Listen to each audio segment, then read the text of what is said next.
Здравствуйте, с вами Елена Глозман, семейный и парный психотерапевт, ДПДГ-терапевт, автор книг «Любящая семья. Рождение эмоциональной близости» и «Счастливый брак. Практическое руководство для пар по созданию эмоциональной и интимной близости».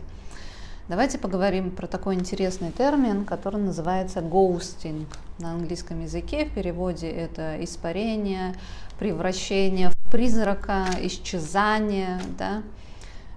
Когда человек просто исчезает, ничего не объяснив, ничего не сказав, просто улетучивается, испаряется.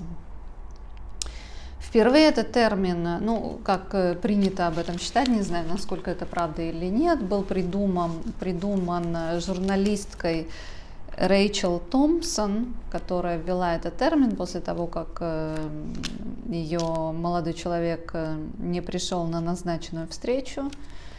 И сейчас это действительно термин, который вошел в обиход. Смотрите, человек, то есть определенные нормы поведения.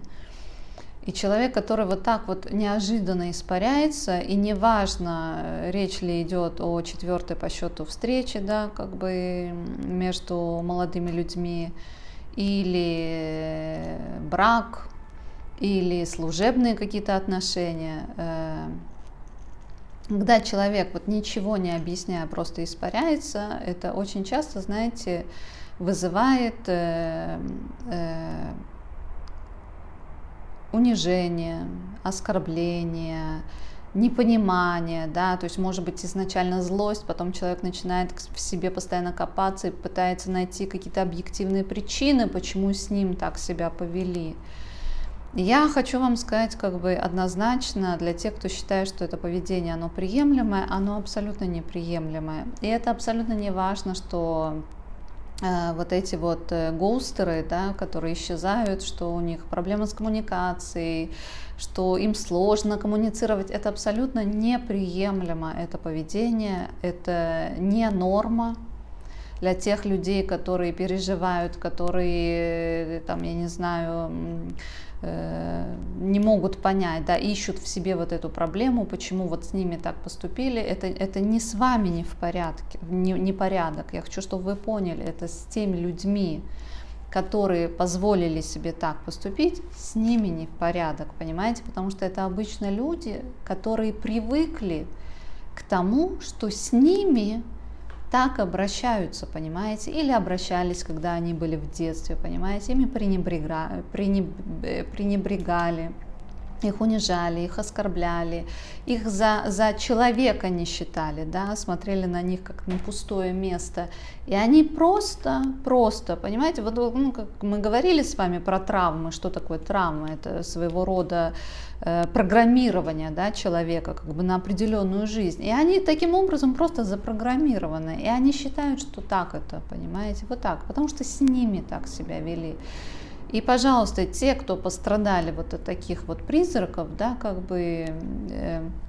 во-первых, важно понимать, что это не вы, с вами это не связано. Да.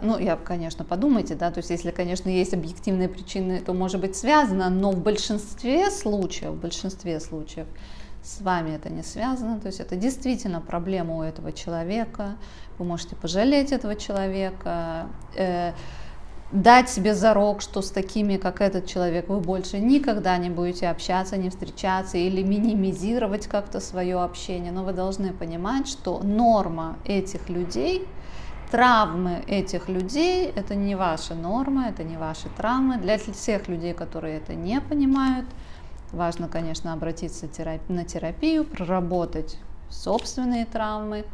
Если с вами это происходит слишком часто, если вы видите, что вы не отсекаете это на корню, что как-то это постоянно продолжается, да, то есть опять же это важно проработать на терапии, потому что есть у нас тенденция, да, повторять определенные травмы, которые мы переживали в нашей жизни.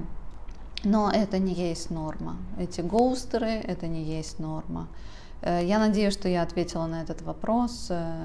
Обращайтесь, пишите комментарии. Буду рада ответить вам. Была с вами Елена Глозман. Спасибо.